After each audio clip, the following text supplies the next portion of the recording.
Bir yıl geçti. Büyün senelem söyleme gösterme programı her bir köşede. Biz bir yıl sonrası ne kadar iyi beş almadık. O 150 yer mi? Ama yarım yıldan sonra molarsa 250. Nasıl? Senin sen gittin neyse Amerika, sen gittin Rumanya, gittin neyse Türkmenistan'a. Boş insan yok, insan kalmıyor. Biz bir vaka gençlere. Diyor, geldiler babaların çıkla pensiye. Onlar büyün vardı. Kolyesine o yere geçsin o gençler orayı.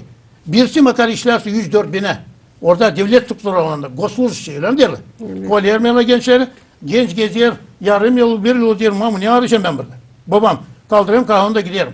Ki burada problem olan olsun. Gençlerin lan bakma probleması her gün.